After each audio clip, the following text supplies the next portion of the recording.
Salut à tous, on se retrouve aujourd'hui pour parler du FC Barcelone en ce jeudi 24 mars. On commence directement avec l'équipe féminine qui jouait un match très important, c'était avant-hier, c'était un classico, c'était un quart de finale aller de Ligue des Champions et c'est une victoire des Blaugrana 3-1 du côté du Real Madrid. Donc belle option pour se qualifier pour les demi-finales, donc le match retour sera semaine prochaine au Camp Nou.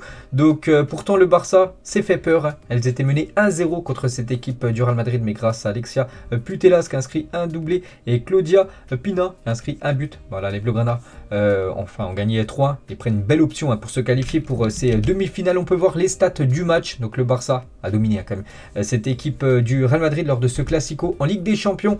Et on peut voir la première partie, donc la faute gauche, tout simplement 1-0, la défaite, voilà, c'était un peu sombre, la première période du Barça, la deuxième mi-temps a été bien meilleure, avec 3 buts inscrits, aucun but encaissé et surtout une belle victoire.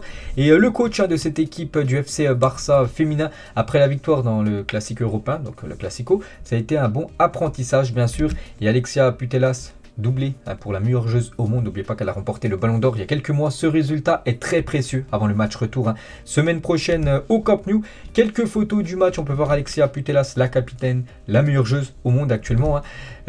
Donc joueuse espagnole bien sûr. Voilà les autres photos du match. Et Alexia Putellas sur son but. Donc elle a mis un but sur un piqué tout simplement. Et ça ressemble énormément au but inscrit par Aubameyang dimanche dernier lors du Classico. On a l'impression que c'est les mêmes buts inscrits par les deux joueurs du FC Barcelone bien sûr. Donc voilà, si on les superpose et on va dire les images, voilà à quoi pourrait ressembler bien sûr le but d'Aubameyang et le but d'Alexia Putellas contre les deux gardiens du Real Madrid. Et les autres photos, sinon des autres joueuses bien sûr du FC Barcelone, très contentes pour leur victoire. N'oubliez pas que le championnat est déjà validé, elles ont remporté tous les matchs cette saison, déjà championne d'Espagne. Bien sûr l'objectif c'est vrai, c'est de conserver ce titre de championne d'Europe. Elles ont déjà remporté la Ligue des Champions saison dernière. Et nous avons connu pire comme semaine sur le Twitter officiel du FC Barcelone, c'est vrai, parce que les deux derniers classicos, c'est 2 victoires en l'espace de quelques jours, un 4-0 pour les hommes, et une victoire 3-1 pour les femmes, et en plus à chaque fois une victoire chez l'équipe madrilène. Et si on remonte sur les 10 derniers jours, il y avait aussi un match toujours avec le football féminin, un match de Liga, c'était entre le Barça et le Real Madrid. Cette fois-ci c'était à domicile et les Blaugrana s'étaient imposés 5-0. Donc voilà, les 3 derniers classicos en l'espace de 10 jours, à chaque fois des victoires du FC Barcelone. Si on compte les buts, il y a quand même pas mal de buts inscrits, plus de 10 buts inscrits quand même en l'espace de 10 jours pour le Barça contre le Real. On revient sur le football masculin. Et quelle nuit, bien sûr, dimanche dernier, on revient avec juste quelques photos, bien sûr, sur ce classico qu'on a déjà parlé il y a quelques jours. Donc, concernant Araujo, de nouveau buteur de la tête et leader de la ligue pour les buts de la tête. En gros, le FC Barcelone, c'est l'équipe en Liga qui a inscrit le plus de buts de la tête cette saison. Donc félicitations, c'est vrai qu'il y a beaucoup de buts, buteurs surtout de la tête. Côté Blaugrana, on peut voir Dembélé, on peut voir aussi Aubameyang et Xavi. Aubame est vraiment un cadeau venu du ciel. C'est vraiment un numéro 9 parfait pour le Barça. En première partie de saison, c'était compliqué. Puis là, avec l'arrivée d'Aubameyang, il change la donne. Vu qu'il marque beaucoup de buts, il est décisif et il permet bien sûr à cette équipe du Barça de prendre souvent les 3 points grâce à lui. Et c'est vrai que si on compare la première partie de saison avec son ancien club de Arsenal et actuellement du côté du Barça, donc Arsenal 7 buts en 15 matchs et là du côté du Barça 9 buts en 11 matchs. Donc il a disputé moins de matchs au Barça, mais il a marqué plus de buts que par rapport à cette équipe de Arsenal, toute compétition confondue. Donc voilà, c'est la renaissance pour l'attaquant gabonais. Et on peut voir qu'il a offert son maillot du Classico avec où il a été élu homme du match. N'oubliez pas, il a inscrit 2 buts et une passe D. Donc il a offert son maillot à son papa. Donc il a marqué derrière Real Madrid 0, Barça 4, doublé. Merci papa de m'avoir ouvert les portes du Barça. Voilà. Donc voilà le beau geste bien sûr de la part du père. Avec son fils. Et on peut voir aussi que Aubameyang, les gars, est dans la top 27 sur FIFA. Donc en gros, c'est les meilleurs joueurs du week-end dernier, bien sûr, avec son doublé et une passe D lors de Classico. Donc bien sûr, on peut voir maintenant que sa magnifique carte est boostée dans le jeu FIFA. Et toujours avec Aubameyang, donc il a fait quand même d'énormes sacrifices, surtout financiers, pour rejoindre Barcelone. N'oubliez pas qu'il touchait plus de 1,3 million d'euros par mois du côté de Arsenal. Et maintenant, il touche 380 000 euros, ce qui reste quand même énorme bien sûr. Donc voilà, il a quasiment divisé son salaire par 3 voire 4 pour jouer du côté du Barça. Son salaire augmentera néanmoins ensuite en fonction de la reprise économique du club. Et toujours avec Aubameyang, donc c'est un joueur qui adore les on va dire les Spider-Man ou les Batman, les Black Panther ou Goku bien sûr. Donc il adore tout simplement les super-héros, tout ça. Donc on peut voir voilà, toutes les célébrations qu'il a déjà fait avec des masques ou bien sûr avec Goku, avec la boule dans Dragon Ball Z. Et Tony Kroos, donc voilà, date comme il y a quelques temps cette déclaration sur Aubameyang, hein, les célébrations d'Obama qui utilisent des masques de Spider-Man, ou encore Antoine Griezmann où il danse comme dans Fortnite. Je trouve tout ça ridicule et idiot, ce n'est pas du tout un bon modèle pour les jeunes joueurs. Donc voilà la réponse tout simplement d'Aubameyang. Le prix de la persistance, donc c'est pour Ferran Torres bien sûr, qui avait loupé juste à la reprise de la deuxième période une action quand même immanquable, un tir à côté, encore un manque d'efficacité, et je sais pas après, peut-être 20 secondes après, buteur sur le troisième but, Blaugrana. Une petite info hein, concernant Ferran Torres, et avec tous ces buts inscrits, toutes ces victoires obtenues lors des derniers matchs de Liga, ben, c'est quand même 37 points pris sur 48 possibles en Liga. Voilà, lors des derniers matchs, hein. Donc Xavi a tout changé, hein, bien sûr, du côté de Barcelone, car, 12 matchs sans défaite, toutes compétitions confondues. Regardez, bah, les 12 derniers matchs, aucune défaite, hein, voilà, pour le FC Barcelone, quelques matchs nuls, mais surtout beaucoup de victoires, et des victoires importantes, surtout des fois des victoires en plus inscrits, où il y a eu beaucoup de buts inscrits, comme voilà ce 4-0 du côté de Madrid, 4-2 contre l'équipe de Naples, et 4-1 contre l'équipe de Valence, donc, ou même 4-2 hein, contre l'équipe de l'Atlético Madrid, donc félicitations au Barça, et aussi à Xavi. Et actuellement le top 10 des clubs les plus en forme du top 5 européen, et le Barça est premier ex aequo avec par exemple Rennes, Liverpool, Chelsea et l'Atlético hein, sur leurs 5 derniers matchs. C'est que des victoires hein, pour ces 5 clubs. Du coup le programme actuellement, donc actuellement on est en trêve internationale, donc il ne se passe pas grand chose hein, bien sûr. Donc on retrouvera l'équipe du Barça en championnat, ça sera semaine prochaine, ça sera le 3 avril prochain, ça sera dimanche prochain tout simplement. Le Barça recevra l'équipe du FC Séville, là c'est un énorme choc, hein. Séville deuxième de Liga, le Barça troisième juste derrière, donc il y a 3 points d'écart. Après le Barça match en retard hein, quand même, par rapport à l'équipe de Séville, donc s'il y a victoire lors de ce match plus victoire lors du match en retard, le Barça prendrait du coup 3 points d'avance hein, sur l'équipe de Séville. Donc voilà, vraiment un rendez-vous important. Ensuite ça sera l'Europa League, les premiers quarts de finale. Donc allez, ensuite Levante, Barça, puis après ce match retour. Donc voilà le programme du FC Barcelone jusqu'à la fin de la saison, hein, jusqu'à ce 22 mai. Bien sûr pour avoir des autres matchs, hein, si le Barça se qualifie pour les demi-finales de l'Europa League. Hier, il y avait entraînement du côté de Barcelone. Quelques photos, bien sûr, hein, j'aime vous présenter. Voilà les photos de l'entraînement du jour. Donc c'était hier, hein, voilà, je ne vous cache pas. Donc We Love This Duo, donc magnifique duo, bien sûr, avec Aubameyang et Ousmane Dembélé. On peut voir aussi les joueurs non convoqués. N'oubliez pas qu'il y a beaucoup de joueurs actuellement convoqués avec les sélections nationales qui ne figurent pas en Depay, voilà, ou même je sais pas Jordi Alba, voilà, on va pas les voir dans la séance d'entraînement du jour, bien sûr, hein, vu qu'ils sont avec leur nation. Donc voilà tous les joueurs non convoqués avec les sélections, bien sûr, qui s'entraînent, hein. Donc Aubameyang, hein, c'est Happy Meyang, tout simplement, voilà ce qu'a mis le FC Barcelone Twitter. Donc voilà, bien sûr, entraînement, malgré qu'il n'y a pas de match, hein, il faut quand même voilà, rester toujours à l'affût et préparer voilà, ce sprint final, hein, vu que ça est décisif, là, il y a comme des titres en jeu, hein, en cette fin de saison. Et fier de notre équipe, bien sûr. Regardez la photo officielle hein, qui avait été faite, c'était lundi dernier. Voilà la photo bien sûr hein, du FC Barcelone officielle.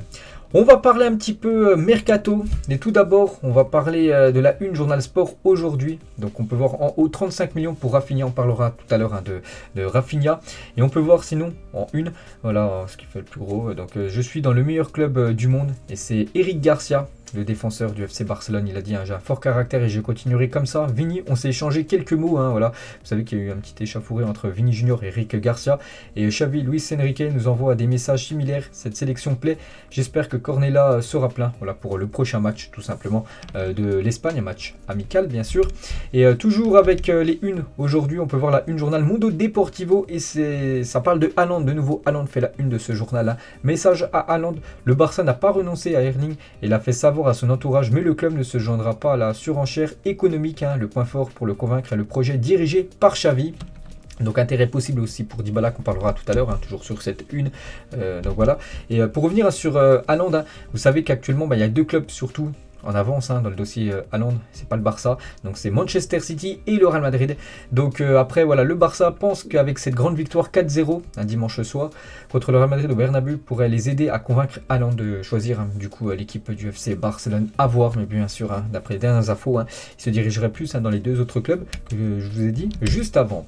Et là une Journal Sport, donc celle-là c'était la version d'hier, hein. Voilà, donc aujourd'hui c'est avec Eric Garcia, donc hier Ça parlait déjà de Rafinha en haut et de nouveau ça parle, enfin hier ça parlait aussi de Rafinha. Donc objectif Rafinha les gars, Rafinha voilà, pourrait être un futur joueur du FC Barcelone. Le Barça a transmis une offre de 35 millions d'euros à Leeds pour Rafinha. Un accord salarial a déjà été trouvé avec le joueur, qui évolue actuellement du côté de Leeds United. Et voilà, le joueur vraiment lui serait, voilà, on peut voir, serait plus qu'heureux de rejoindre Barcelone, qui a montré un véritable intérêt pour le joueur. Donc Fabrizio Romano qui donne cette info. Donc Fabrizio Romano, c'est toujours fiable, voilà ces infos. On en parlera aussi tout à l'heure, du journaliste italien. Donc voilà, Rafinha les gars, ça peut se faire. Le Barça choisit du coup Rafinha.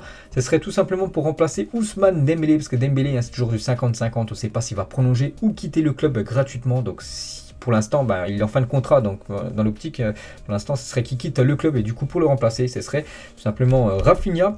On va parler aussi d'autres joueurs pistés par l'équipe Blaugrana. Le Barça, comme d'autres grands clubs européens, sont intéressés par Reguilón, défenseur espagnol de l'équipe de Tottenham. Un nom à retenir. Le Barça s'intéresse aussi à Marcus Rashford, qui est sous contrat jusqu'en juin 2023 du côté de Manchester. Il aimerait quitter cette équipe de Manchester parce qu'il joue peu, Marcus Rashford. D'autres ont manifesté leur intérêt. Le téléphone n'a pas arrêté de sonner depuis les rumeurs de départ voilà, de Marcus Rashford.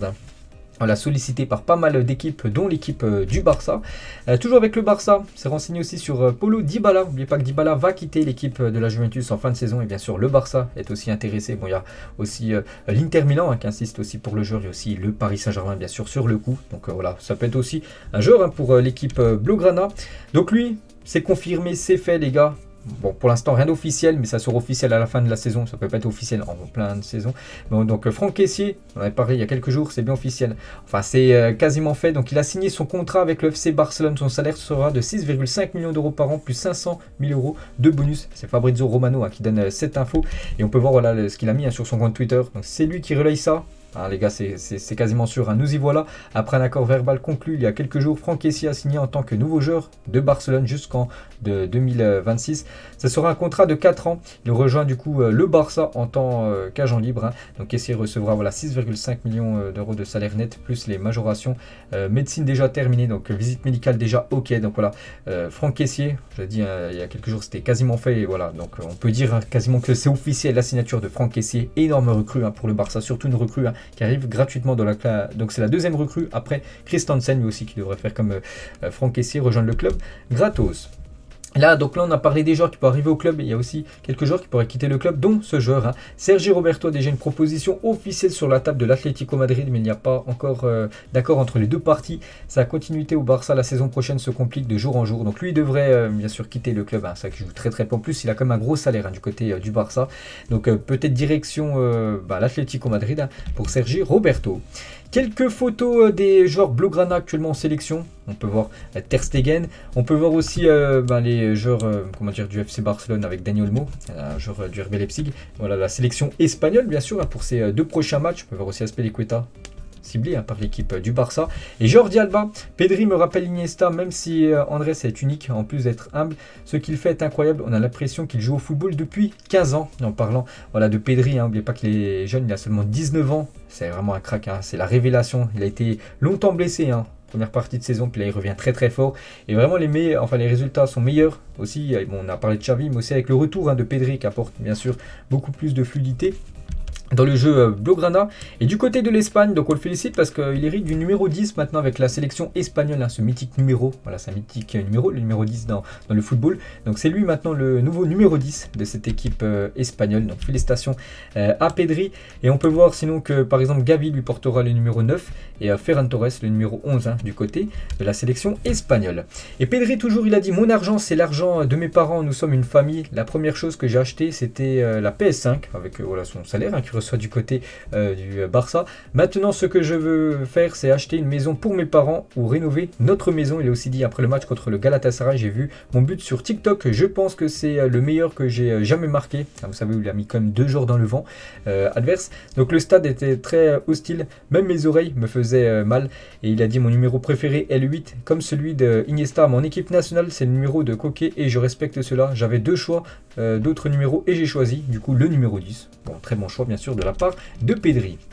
Et il parle aussi de son joueur parfait, il a dit la vitesse de Mbappé, le pied gauche de Messi, le pied droit d'Iniesta, la capacité de dribble de Ronaldinho, le leadership de Puyol et la précision de passe de Xavi et la frappe de Messi. Donc voilà pour lui, hein, le joueur parfait. C'est que des joueurs du Barça ou ex joueur du FC Barcelone et un autre joueur Mbappé, le joueur français avec la vitesse. Et le maître et l'élève bien sûr, hein. Donc Pedri actuellement il suit tout simplement les traces, hein, de Iniesta, cette légende du football. Quelques photos cette fois-ci de la Seleção brésilienne avec Dani Alves bien sûr, hein, voilà Dani Alves qui prépare les 2 prochains matchs pour se qualifier pour la future Coupe du Monde pour le Brésil. Bon, le Brésil déjà qualifié bien sûr, ce sera des matchs on va dire pour du beurre, mais bon voilà c'est des matchs pour préparer, hein, bien sûr la Coupe du Monde. Une petite info les gars concernant Dani Alves qui va peut-être faire un cadeau à l'équipe du Barça. Pourquoi? Parce qu'il travaille en coulisses pour convaincre Anthony de rejoindre le Barça. Donc les deux sont coéquipiers, hein, du côté du Brésil. Puis là il a essayé de motiver tout simplement et de convaincre Anthony, joueur de l'Ajax Amsterdam qui devrait quitter normalement le club voilà, de l'Ajax en fin de saison, de le rejoindre du côté de l'Espagne avec Rafinha. Ce sont les 2 priorités de cet été en Catalogne. Voilà, on attaque, hein, c'est un peu 2 joueurs du même style, hein, Rafinha et Anthony, voilà, 2 joueurs qui vont arriver du côté de Barcelone. On revient 8 ans jour pour jour en arrière, donc c'est exactement hier cette info, donc vu que j'ai fait un épisode sur le Real Madrid, c'est pour ça qu'on en parle aujourd'hui. Donc Léo Messi les gars devenait le meilleur buteur de l'histoire des classicos, tout simplement. C'était comme dans son jardin bien sûr, c'était du côté du Bernabéu et vraiment ce match était totalement fou, hein. Donc le scénario du match, le Barça mène 1-0 au Bernabéu, donc but d'Iniesta, égalisation de Benzema à la 20e. Donc le Real Madrid prend l'avantage de 1 grâce à Benzema à la 24e. Donc le Barça égalise grâce à Messi à la 42e, donc 2 partout. Reprise de la deuxième période, le Real Madrid grâce à CR7 inscrit le 3e but, donc 3-2 pour le Real Madrid. Ensuite 3-3, plutôt 3-2 toujours, mais c'est le carton rouge plutôt de Sergio Ramos, ce qui pénalise totalement à cette équipe du Real Madrid, car après Messi a marqué 2 autres buts, 65e et 84e, et du coup le Barça s'est imposé dans ce classico complètement fou 4-3 contre l'équipe madrilène. Et toujours avec Léo Messi. Quelques photos de la star argentine à l'époque, hein, quand il évoluait du côté du Barça. Et pour Xavi, en conférence de presse, il a dit « Léo Messi est le meilleur joueur de l'histoire et les portes seront toujours ouvertes ici au Barça pour lui, hein, bien sûr. En tant que joueur, peut-être, hein, on ne sait pas. Ou bien sûr, en tant que personne dans le staff, hein, bien sûr, il peut même être futur entraîneur, hein, du Barça, bien sûr. Léo Messi. Et ses stats sont monstrueuses, hein, pour la MSN. Regardez lors de la saison 2014-2015, on peut voir le nombre de matchs joués, buts et passes D. On peut voir chacun bien sûr combien il a été décisif. Par exemple, je sais pas, Luis Suarez par exemple, 25 buts inscrits et 24 passes D en 43 matchs, hein, pour Luis Suarez, ou même Neymar, ou même Messi avait des stats complètement folles. On va parler de Gérard Piqué. Donc actuellement en Espagne, c'est tout simplement le joueur le mieux payé actuellement du championnat espagnol. Il touche par mois brut 2,3 millions d'euros par mois, c'est énorme bien sûr, hein. Donc il devance Gareth Bale et Eden Hazard, on peut voir sinon le top 5. Busquets aussi est bien payé, hein, du côté du FC Barcelone, plus de 1 910 000 euros par mois, voilà pour Busquets, hein. On peut voir en gros que c'est que des cadres, hein, voilà, des joueurs que ça fait longtemps quand même qui sont du côté du championnat de Liga. Quand Dembélé souhaite l'anniversaire d'Antoine Griezmann, ancien joueur du FC Barcelone, donc les deux sont français, hein. Donc voilà, Grisou a fêté son anniversaire, c'était lundi dernier. Il y a 6 ans, jour pour jour, Johan Cruyff nous quittait, cette légende totale, hein, du football bien sûr, avec 3 ballons d'or remportés. Il a aussi bien sûr été joueur du FC Barcelone, donc grosse pensée à Johan Cruyff. On va parler du Barça et le Real Madrid, donc un classico se dessine, hein. Donc il se rapproche d'un accord pour disputer un classico de pré-saison du côté de Las Vegas. Voilà, donc ce sera un classico aux États-Unis, bien sûr, entre les deux mastodontes espagnols. Il fut un temps, regardez les gars ce résultat, c'est vrai que Metz gagnait 4-1 contre le Barça. Maintenant, voilà, c'est une équipe, voilà, qui galère à se maintenir dans le championnat français. Et voilà, ils avaient comme puni, hein, cette équipe Blaugrana il y a quelques temps, 4-1. Lors d'un match de Coupe d'Europe. Et on finit aujourd'hui, on va finir avec une bonne nouvelle et ça concerne Ansu Fati, devrait être de retour sur les terrains d'ici 3 semaines et ça c'est une très très bonne nouvelle, lui qui vit actuellement une saison très très compliquée avec toutes les blessures. Il est c'est imminent, voilà, son retour, donc il pourrait même rejouer le 10 avril prochain face à Levante, donc enfin pas commencer titulaire mais peut-être avoir une dizaine de minutes de jeu en fin de match, donc ça c'est une très bonne nouvelle bien sûr pour le joueur, pour le club, hein, pour tout le monde. Donc voilà les gars, la fin de cet épisode consacré au FC Barcelone. J'espère que ça vous a plu. On se retrouve demain. On parlera cette fois-ci du Real Madrid. Bonne journée à vous et à demain.